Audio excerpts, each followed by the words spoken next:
안녕하십니까, 덕꿀입니다. 토요일 저녁입니다. 오후 10시 11분이고요.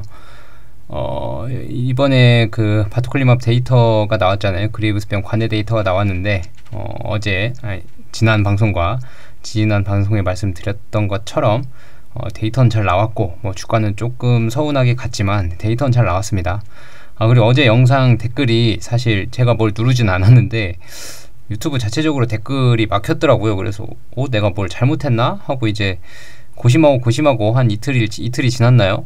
네, 다시 한번 이 설정창 가보니까 댓글 기능이 꺼져 있는 거예요. 그래서 이거 뭐지? 하고 좀 당황해서 다시 켜놨는데 켜놓으니까 댓글이 또 달리더라고요. 유튜브 안에 내부적인 에러 같습니다. 아무튼 그래서 지난번 영상 댓글창은 다시 열어놨습니다. 참고해 주시면 좋겠습니다. 이어서 이제 SK증권에서 지난번에 9월 5일 날 발표가 좀 나온 게 있는데 발표가 아니죠. 리포트가 나온 게 있는데 다양한 R&D 이벤트, 혁신 신약 가치 상승에 주목 이렇게 해서 이성경 SK증권 제약바이오 담당 애널리스트님께서 올려주셨습니다. 너무 감사하게 잘 봤고요. 여기서 이제 3번 ATA 해서 이렇게 쭉 나와 있잖아요. 이거를 좀 보려고 해요. 여기 4번까지 해서 좀 보려고 합니다. 그래서 한번 쭉 보시면 ABL 바이오 내용이 나오고요. 이거 폐암 학회 얘기가 좀 나오고, 그 다음에 이 자료는 네이버에 공개가 되어 있습니다. 네이버 증권에 가시면 오픈된 자료니까요. 한번 같이 다운받아서 보셔도 되고요. 여기 있죠. 3번 이상 결과 발표. 여기를 잠깐 좀 같이 읽어볼게요. ATA 미국 갑상선 학회에서 9월 10일, 14일 5일간 개최가 예정입니다. 이뮤노반트로 기술 이전한 바토클리맙의 그레이브스병 이상 리미션, 이 관해라고 해석을 하시면 되고요. 관해 결과는 9월 11일 포스터 세션에서 발표 예정입니다. 9월 11일입니다. 11일.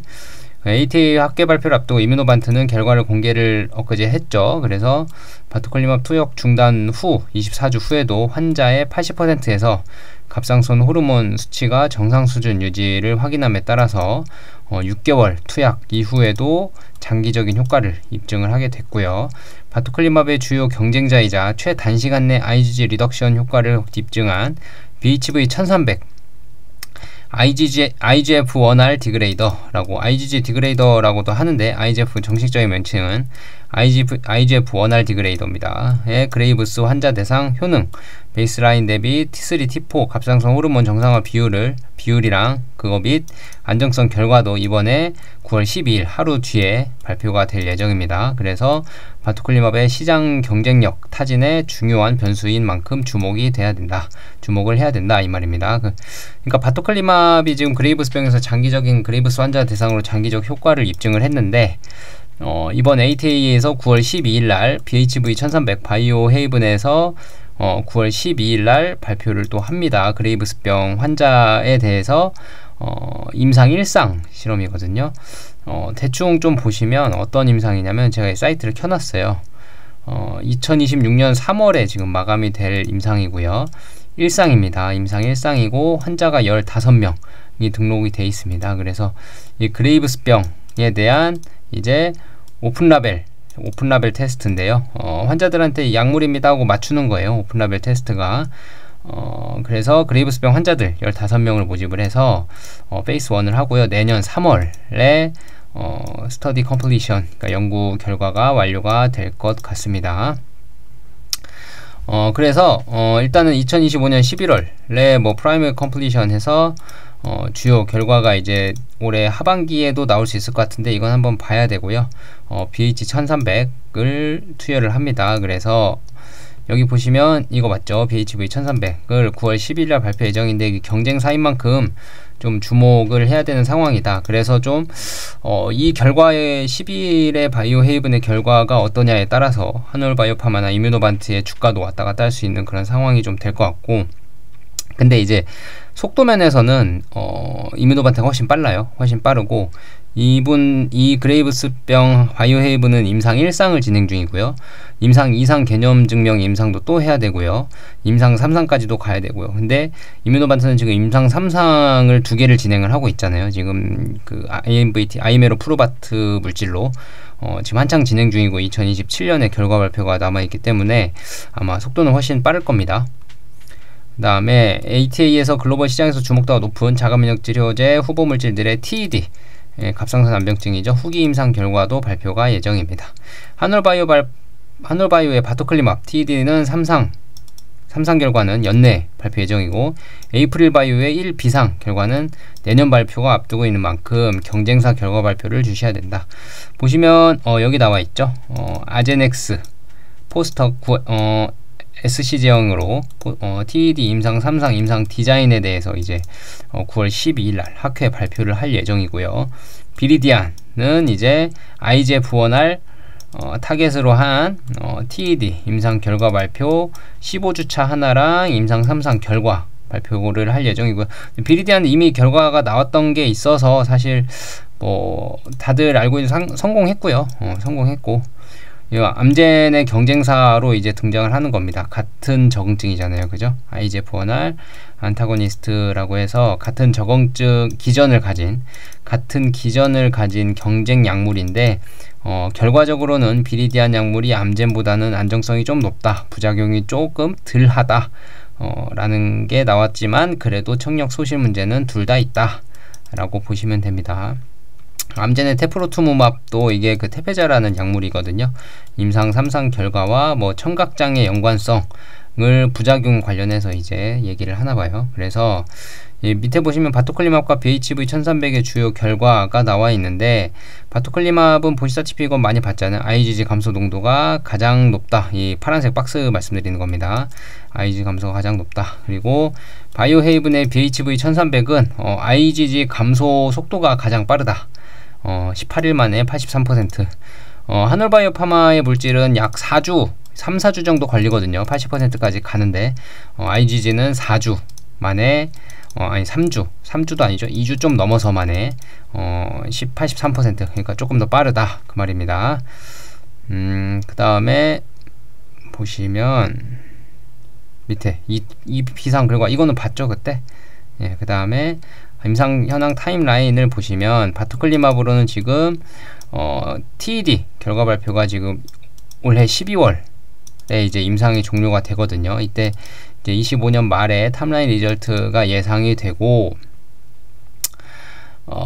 지금 3상이 지금 바토클리맙도 지금 인원이 되게 많아요. 그래서 25년 말에 지금 탑라인 결과가 예상이 되고, ACPA 불응성 류마티스 관절염 지금 이거는 내년에 이제 결과 발표가 나오는데, 26년에 피리어드 1 이니셜 데이 리절트가 먼저 나옵니다. 피리어드 1 이니셜 데이터 26년에 나오고, 홍반성 루푸스 같은 경우도 26년에 기대가 되고요. 이건 임상 2상입니다. 임상 2상이고, 여기 지금 임상 2 비상으로 나와 있는 것들이 지금 홍반성 루푸스는 2비상이 맞는 것 같고요. 불응성 류마티스 관절염도 2비상이라고 나와 있는데, 이것도 레지스트레이셔널 트라이얼즈라 그래서 등록 임상입니다. 등록 임상, 그러니까 승인이 가능한 등록 임상 3상이랑 거준 비슷하다고 보시면 돼요. 이것도 다 임상 3상입니다. 지금 3상입니다. 지금 클리니컬 트라이얼즈 상에 임상 2비상으로 돼 있어요. 그래서 이렇게 표현이 된 것 같고, 거의 3상이라고 보시면 됩니다. 27년, 28년에 다들 탑라인 리저트, 레지스트레이셔널 트라이얼즈라 그래서 임상 3상으로 보시면 됩니다. 거의 환자 군이 2비상 엄청 많잖아요. 그죠? 네, 대규모 임상을 다 진행을 하고 있는 겁니다. 타임라인은 참고로 한번 보시고요. FcRn 경쟁자 개발 현황입니다. 이거는 뭐 다 아시는 거잖아요. 그죠? 얀센이 이제 그 존스앤존슨의 니포칼리맙이고요. 25년 4월에 MG가 승인이 났고, IV 제형입니다. 이건 IV 제형이고요. 속도가 좀 빠르죠. 15분에 30분 정도로 IV 제형 치고는 속도가 좀 빠르고, 지금 이뮤노반트가 허가받은 게 하나도 없죠. 그죠? 여기 알제넥스는 허가받은 게 많죠. 이건 알제넥스 허가받은 게 많고, 여기 있죠. 허가받은 거, 여기 다 허가받은 것들입니다. 그래서 알제넥스는 시장 사이즈가 점점 커져 가고 있고요. 이 존슨앤존슨도 이제 나중에 추후에 실적 발표를 봐야 돼요. 얘네 알제넥스 시장을 얼마나 가져갔는지를 봐야 될 것 같아요. 나중에 참고적으로 보시면 되고, 자가면역 치료제의 기회 요인 찾기, 특히 T세포, B세포 150개의 질환 정도까지 질환이 많습니다. 그래서 자가면역 질환 치료제 개발은 염증 및 자가면역에 관여하는 주요 면역세포의 기능을 저해하는 방식으로 개발이 되고 있으며, 장기 투약이 필요한 자가면역 치료제 특성상 장기 투약에 따른 내성과 세부 적응증별 발병 기전의 차이의 새로운 타겟 적응증에 대한 연구 개발 니즈가 여전히 많이 존재한다. 그래서 인간 동물 면역 시스템의 차이로 임상에서 경쟁력을 확인한 파이프라인 중심으로 M&A 기술 이전에 수요 지속되고 있는 상황이다. 그러니까 경쟁력을 확인한, 여기가 키포인트거든요. 경쟁력을 확인한. FcRn 저해제는 경쟁력을 확인했다는 게 뭐냐면 약물의 안정성도 입증이 됐고, 그 다음에 FDA 승인 가능성도 입증이 됐고, 시장 사이즈도 입증이 됐고, 그 중에 데이터가 높은 거, 데이터가 잘 나온 거를 이제 경쟁력을 확인했다라고 이제 표현이 되게 되는데, 그러니까 이뮤노반트도 상당히 경쟁력이 확인이 된 약물이에요. 그래서 M&A나 기술 이전의 수요가 계속 있는 상황이고요.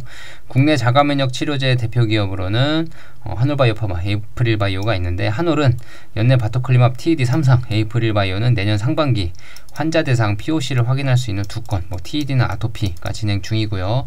임상 결과가 발표가 예정되어 있는 만큼 긍정적인 결과 발표 시 기업 가치 상승으로 이어질 수 있다는 점에 주목을 합시다 라는 겁니다.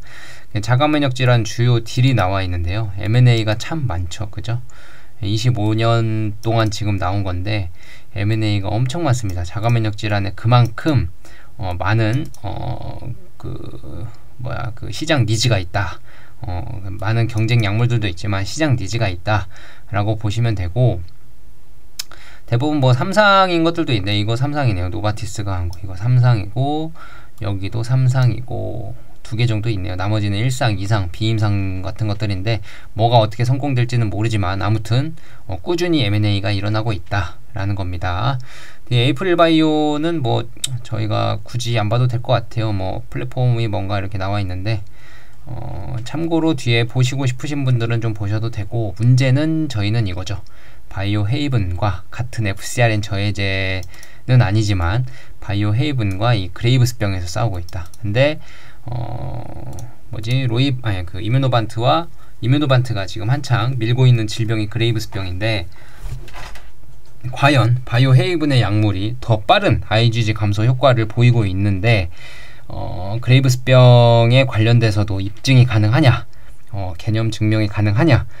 그래서 이번 학회에서 9월 11일에 이뮤노반트가 발표를 하고 9월 12일에 바이오 헤이븐이 발표를 하는데, 9월 12일 날 바이오 헤이븐이 발표를 할 때 그레이브스에 대한 충분한 경쟁력이 입증이 돼서 과연 이뮤노반트를 위협할 수 있을까가 좀 중요한 키포인트가 될 것 같습니다. 9월 12일이면 이제 금요일인데요. 금요일 새벽, 그러니까 토요일 새벽, 한국 날짜로 토요일 새벽에 발표가 날 것 같아요. 이게 발표가 되면 금요일 저녁에 장중에 바이오 헤이븐의 주가에 반영이 좀 되겠죠. 이뮤노반트 주가에도 좀 반영이 될 거고요. 만약에 그레이브스병 데이터에서 바이오 헤이븐이 이뮤노반트보다 훨씬 월등한 데이터를 보인다 라는 게 좀 어려울 수도 있습니다. 왜냐하면 이뮤노반트는 지금 임상 이상을 끝나고 6개월 동안 약물을 미투약한 환자들에 대한 장기 데이터까지 뽑아놓은 상황이고, 그 전에 이제 그 그레이브스병 환자들 T3, T4 정상 호르몬으로 돌아온 환자들에 대한 임상 결과도 내놓은 상황이잖아요. 근데 바이오 헤이븐은 지금 임상 1상 진행 중에 발표가 되는 거라서 구체적인 데이터로 과연 그러니까 환자가 15명밖에 안 되고, 그런 데이터로 과연 이뮤노반트를 따라잡을 수 있을까? 그 약물에 대한 유지, 약효과의 유지력도 좀 봐야 되는데, 지금 이뮤노반트는 약효과 유지 데이터가 좀 나온 상황이고, 바이오 헤이븐은 이제 임상 1상을 진행 중이고 하기 때문에 객관적인 데이터가 비교가 될지, 임상 단계가 다르고 장기적인 장기적인 환자의 추적 데이터가 다르기 때문에 그 기간도 다르고 하기 때문에 이게 객관적으로 비교가 될까 싶지만, 그래도 한번 주가에 반영이 될 수도 있다. 그러니까 만약에 바이오 헤이븐의 효과가 워낙 좋다는 식으로 나와버리면 이뮤노반트의 주가는 좀 떨어질 것이고 바이오 헤이븐의 주가는 오를 것이고요. 만약에 바이오 헤이븐의 결과가 IgG는 많이 감소시키는데 그 갑상선 호르몬에 대한 수치가 정상화되는 게 사실 좀 느리다거나, 아니면 TRAB, 트랩 이렇게 불리는데, 트랩 같은 경우 그 항체 농도거든요. T랩이. T랩. 이 뒤에 있는 이 A, B가 안티바디 항체 얘기하는 거예요. 항체. 그래서 이 트랩이 갑상선 호르몬 수용체 항체인데, 이 항체의 농도가 그 이뮤노반트 거 보면 그래프 기억나시는지 모르겠지만 IgG 감소하면서 트랩도 같이 감소하잖아요. 근데 IgG는 다시 정상 복귀를 하는데, 투약을 안 했을 때는 트랩은 지속적으로 유지가 되잖아요. 그죠? 근데 이 트랩이라는 게 사실 뭐냐면, 이 그레이브스병의 예후를 확인하는 인자라고 보시면 돼요. 그러니까 트랩의 수치가 올라간다 그러면 그레이브스병이 재발한다 이렇게 생각하시면 되고, 트랩 수치가 그대로다 그러면 그레이브스병이 재발할 염려가 낮다 뭐 이런 겁니다. 그래서 트랩이 상당히 잘 활용되는 그런 배터리가 없네요. 죄송합니다. 전원을 좀 켜고요.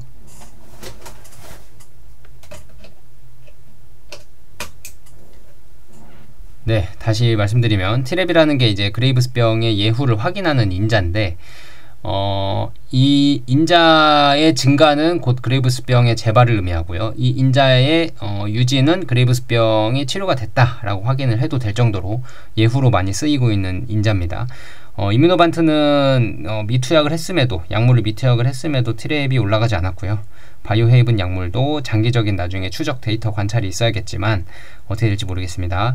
근데 이제 좀 미리 보기를 좀 해보자면, 이제 바이오헤이븐 약물이랑 좀 이뮤노반트 약물이랑 좀 달라요. 그러니까 조금 이제 딥하게 들어갈 수도 있는데 알고는 계셔야 돼요. 그래야 이제 투자하실 때 참고를 하시죠. 뭐 이게 근데 이거는 이론입니다. 여러분들이 투자 판단하실 때 참고는 하시지만 이건 이론이고요.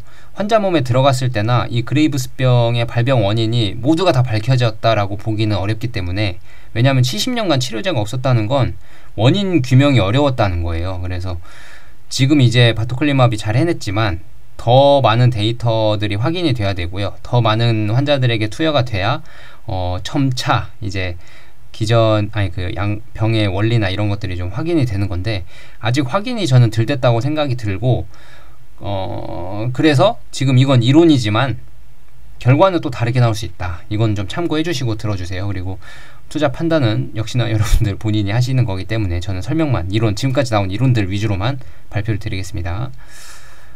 먼저 이뮤노반트는 IgG를 감소시킨다는 게 무슨 말이냐면, IgG가 1에서 4번까지 있어요. 총. 그러니까 IgG 얘를 컨트롤 C 해서 1, 2, 3, 4 이렇게 총 이렇게 4개가 있거든요. IgG라는 게. 근데 이제 이뮤노반트는 얘네를 다 감소시켜요. 다 감소. 모두 감소. 근데 그 바이오헤이븐 BHV 1300 은 IgG를 감소시키는데 어떻게 감소시키냐면 IgG1, IgG2, IgG4만 감소시켜요. 그러니까 IgG3는 유지시켜요. 자, 이거를 바이오헤이븐에서는 어떻게 설명을 하냐면, 우리는 IgG3를 감소시키지 않는다. 근데 왜 이건 장점이다. 왜 이게 장점이라고 설명을 하냐면, IgG3는 그거예요. 그 우리 병원균에 싸우는 항체라고 보시면 됩니다. 뭐 다른 IgG도 다른 병원균 특정마다 다 싸우는 역할을 하지만, IgG3는 뭐 세균 감염 뭐 이런 거, 세균 감염 뭐 이런 거, 병원균 항체 싸우는 항체이기 때문에 이제 이뮤노반트 바이오헤이븐이 설명을 할 때는 이렇게 하죠. 우리는 뭐 다른 경쟁사들은 IgG를 다 감소시켜서 다른 세균이나 병원균 감염에 약해질 수 있다. 근데 우리는 IgG를 다른 것들은 다 감소시키는데 IgG3만 감소를 안 시켜서 우리는 면역력도 늘리고 그 다음에 그 반대로 모순되는 항체를 또 감소시켜서 면역력을 약화시킨다. 그 말입니다. 말이 좀 이상하지만 이해는 되시죠? 그죠? 세균 감염과 싸울 수 있는 IgG3는 남기고 다른 항체로 인한 문제로 발생하는 그 자가 항체들은 우리가 다 감소시킬 수 있다 라는 게 BHV 1300의 원리입니다. 얼핏 들으면 와 그러면 이뮤노반트는 IgG3도 감소시키는데 이뮤노반트는 그럼 투여하면 다른 세균 감염이나 이런 거에 좀 취약해지겠네. 그건 맞을 수 있어요. 그건 맞을 수 있어요. IgG3가 감소가 되기 때문에 어느 정도 확률로는 그게 맞을 수 있습니다. 그러나 지금 연구 결과들에 따르면 일부 연구 결과들에 따르면 어떤 내용의 연구 결과가 있냐, 그 TSHR 있잖아요. 갑상선 호르몬 수용체를 공격하는 항체가 이제 TRAB인데 이게 자가항체인데 이 TRAB 항체가 이제 IgG3 계열이다 라는 얘기가 있어요. 그러니까 무슨 말이냐면 이런 거죠. 갑상선 호르몬 수용체를 공격하는 항체가 TRAB인데 이 TRAB를 없애는 게 처음에 말했잖아요. TRAB가 이 그레이브스병의 예후를 확인하는 인자라고. 그러니까 이걸 없애야 돼. TRAB를 없애야 되는데 이 TRAB가 IgG3 계열이에요. 근데 바이오헤이브는 IgG3를 감소시키지 않아요. 얘네들 유지하려고. 그러면 이 트랩도 감소시키기가 어렵겠죠. 그러니까 어느 정도 감소는 할 거예요. 얘네들이 감소를 하니까 1, 2, 4가 감소를 하니까 어느 정도 감소는 할 겁니다. 근데 이 IgG3 계열 얘네가 자가면역 질환을 일으키는 주요 항체 중에 하나인데 얘네가 좀 강력한 항체라서 자가면역 질환을 일으키는 항체 중에 하나인데 얘네를 감소를 안 시키면 T랩이 감소가 덜 할 거 아니에요. 그러면 T랩이 감소가 덜 하면 이뮤노반트는 다 감소시켜서 얘네를 다 말려버리는데 바이오헤이브는 얘네를 안 말릴 수도 있다. 어느 정도 감소는 시키지만 이 T랩을 못 말려 죽일 수도 있다. 살아남게 할 수도 있다. 그러면 이 T랩이 살아남으면 어떻게 되냐면 우리가 지난번에 그 IgG는 이뮤노반트 약물을 투여했을 때 용량 비례적으로 감소를 했잖아요. 투약을 했을 때 그때 T랩도 같이 감소, 이것도 용량 비례적으로 이렇게 감소가 됐잖아요. 자, 근데 다시 미투약 24주 약물 미투약을 했을 때 IgG는 정상 농도로 복귀했고 T랩은 그대로 떨어진 상태로 유지가 됐단 말이에요. 그쵸? 그러면 이게 어떻게 되냐면 T랩이 떨어져 있는 상태면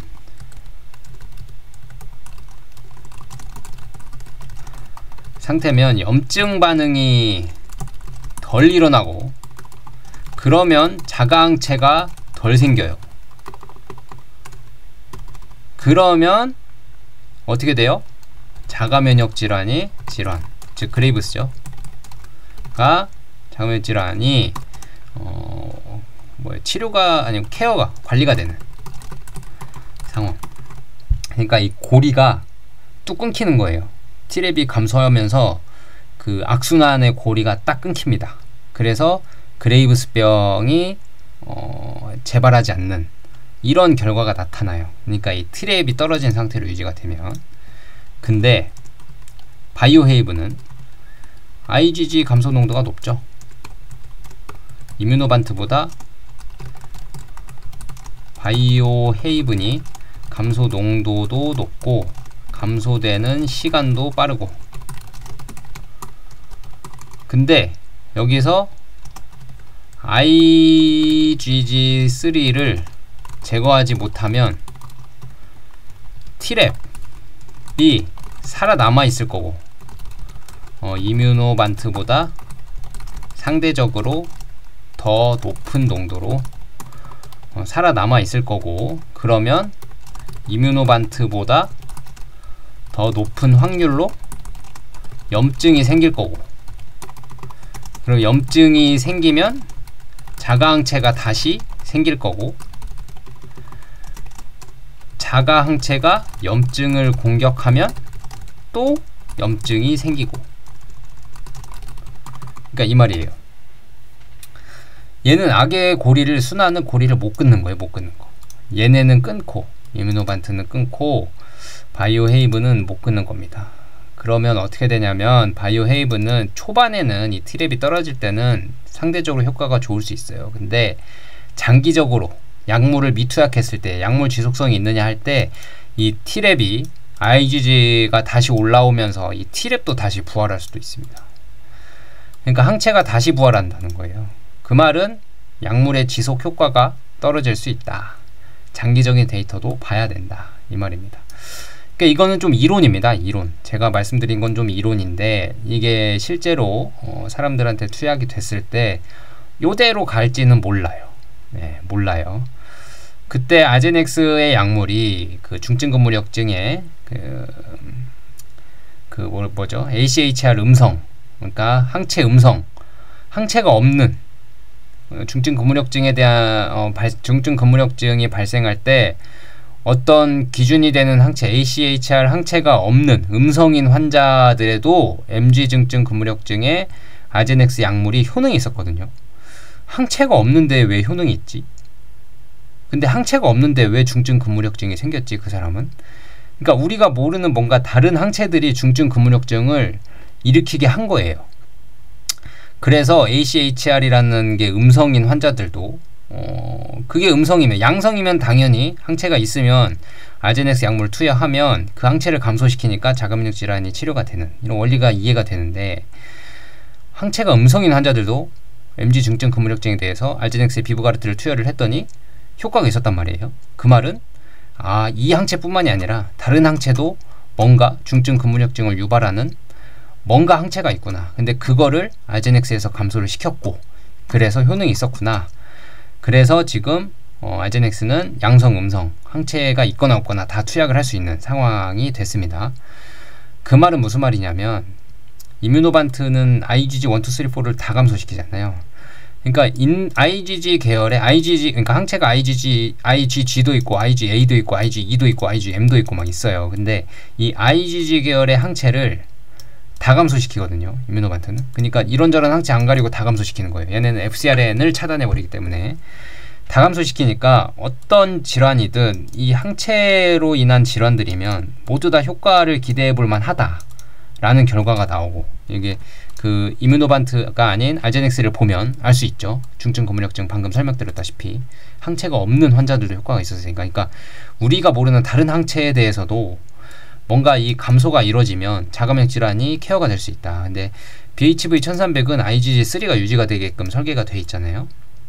이게 솔직히 얘네가 일부러 설계를 한 건지 기술적으로 이게 안 되는 건지, IgG3를 못 가리는 삭제를 그러니까 감소를 못 시키는 건지 모르겠지만, 아무튼 회사에서는 우린 일부러 그랬다고 표현을 하니 그렇게 믿곤 있지만, 믿으려고 노력은 하겠지만, 이 IgG3를 감소를 못 시키니까 이 TSHR이 TSHR을 공격하는 게 그 IgG3 계열인데, 이 IgG3 계열을 감소를 못 시키면 이 다른 거 감소시켜 본들 일부러 뭐 어느 정도는 감소가 되겠지만 이 트랩 항체가 다시 효과가 부활할 수 있다. 이 악의 고리가 다시 생기면서. 그렇기 때문에 저는 지금 뭐 과학적인 이론이기 때문에 제가 뭐 정확합니다라고 설명을 드리기는, 제가 전문가는 그 정도까지는 아닙니다. 저도 열심히 공부를 하고 하려고 하는 사람인 거지 전문가는 아니니까 이게 맞습니다라고 표현은 못하지만, 기본 이론이나 지금 나온 논문이나 결과들을 보면 이렇다. IgG3 계열이다. 이거 하나만으로도 지금 그레이브스병에서 효과가 있을까? 라는 의구심이 또 생길 수 있는 대목입니다. 그래서 저는 12일 발표가 사실 그레이브스병 데이터에서 바이오헤이븐이 발표할 때는 상당히 포장을 할 거예요. 포장을 할 건데 주가는 그렇게 반응 안 하거든요. 주가는 포장을 해도 객관적으로 반영을 합니다. 그러니까 이런 거예요. IG3 우리는 감소 안 시키니까 우린 세균 감염에 대해서 더 강력하고, 다른 항체는 감소시키니까 우리는 IgG도 더 빨리 감소시키고 더 신속하게 감소시키고, 뭐 바이오 이뮤노반트라고 언급은 안 하겠지만 경쟁 약물 대비 IgG 감소율도 충분히 더 높다, 뭐 87% 막 이렇게 나왔으니까, 이뮤노반트는 82% 최대가 뭐 이 정도 나왔으니까요. 아무튼 IgG 감소도 더 많이 되고 더 빨리 감소되고 하기 때문에 우린 더 효과가 좋을 거다라고 이렇게 홍보도 하면서 그레이브스병 환자한테 투약을 하고 있다, 뭐 이렇게 설명은 하는데, 과연 이 T랩 수치가 정상적으로 잘 감소가 된 상태로 유지가 되는지, 또는 금방 살아나진 않는지, 좀 장기적인 데이터가 좀 필요할 것 같고요. 그러니까 당장에 지금 발표만으로는 이 BHV 1300의 경쟁력을 알기는 쉽지 않다. 하지만 이론적으로는 이뮤노반트가 좀 우위를 가져가고 있지 않나 싶어요. 그러니까 제 생각에는 여러분들 판단은 역시 여러분들 몫입니다. 하지만 이론적으로는 이뮤노반트가 이길 확률이 높다 라고 저는 좀 결론을 내적으로 내리고 있고요. 이게 또 사람마다 투약되는 게 다를 수 있으니까 여러분들의 판단은 같이 잘 해보셔야 돼요. 그래서 사람마다, 그러니까 이게 만약에 우리가 모르는 또 뭔가가 있어서 이뮤노반트보다 그레이브스병에서 바이오헤이븐이 더 좋을 수도 있어요. 그건 모르는 거예요. 모르는 겁니다. 임상은 진행해봐야 되는 거니까 모르는 건데, 뭐 지금까지 나온 이론으로는 이렇다라는 정도로 받아들여 주시고, 지난 금요일엔 다행히 제 방송 이후로 주가가 좀 이뮤노반트가 어제 그 매크로적인 이슈로 올랐지만, 아무튼 그 실업률이 높아지면 고용률이 낮아지면서 실업률이 높아지는 결과가 나오면서 파월이 실업률에 따라서 금리 인하 여부를 결정하는 듯이 지난번에 발표가 있어서 지금 실업률 데이터가 안 좋게 고용률 데이터가 안 좋게 나와서 지금 금리 인하를 0.25% 하는 게 아니라 0.5% 한 방에 낮출 거다라는 기대감으로 바이오테크 회사들의 주식들이 다 올랐고요. 그 중에 이뮤노반트도 지금 그레이브스병의 데이터, 긍정적인 데이터가 발표가 됐기도 했고, 타이밍이 그렇게 돼서 이뮤노반트 주가도 좀 많이 올랐습니다. 한올도 뭐 오르겠죠. 월요일은 오를 겁니다. 하지만 진짜 싸움은 9월 11일과 12일이다. 이뮤노반트 데이터는 11일이고 바이오헤이븐 데이터는 12일이다. 그래서 이뮤노반트 데이터는 이미 나왔으니까, 근데 11일날 이제 서프라이즈는 TED 데이터가 좀 나와주면 그땐 좀 서프라이즈고요. TED 데이터가 안 나와주면 뭐 안 나와준 대로 다음에 기다리면 되고요. 그 누누이 말씀드리지만 TED는 너네 상호파 안 할 거지? 너네 TED도 상호파 안 할 거지? 라는 게 주가에 어느 정도 반영이 되어 있습니다. 그건 참고해 주시고, 그러니까 TED 상호파 안 하더라도 크게 실망 안 하셔도 돼요. 그건 이미 많이 반영되어 있습니다. 이미. 만약에 TED 상호파 할 것 같으면 주가 지금 이 지경이 아니죠. 지금 그레이브스병 이거 나왔을 때 아마 많이 갔을 거예요. 근데 이미 어느 정도 TED에 대한 너네 상호파 안 할 것 같은데 라는 게 주가에 반영이 돼 있으니까 그건 참고하시고, 9월 12일 같은 경우도 바이오헤이븐의 주가가 만약에 뭐 바이오헤이븐 결과가 좋으면 오르겠죠. 근데 이뮤노반트도 같이 오른다 그러면 이뮤노반트가 이긴 거라고 판단을 하셔도 될 것 같아요. 이뮤노반트가 만약에 뭐 예를 들어서 그레이브스병에서 바이오헤이븐이 워낙 좋아버리면 이뮤노반트 주가는 아마 떨어질 겁니다. 근데 그레이브스병 데이터에서 바이오헤이븐의 주가도 오르고, 만약에 기대감을 오르고 이뮤노반트는 더 오른다 그러면 이뮤노반트 데이터가 좋았구나, 바이오헤이븐 데이터 별거 없었구나 라고 생각을 좀 하셔도 되지 않을까 싶어요. 그래서 다음 주 목금이 좀 중요할 것 같고, 목금이 아니라 금토인가요? 한국 시간으로는 금토가 되겠네요.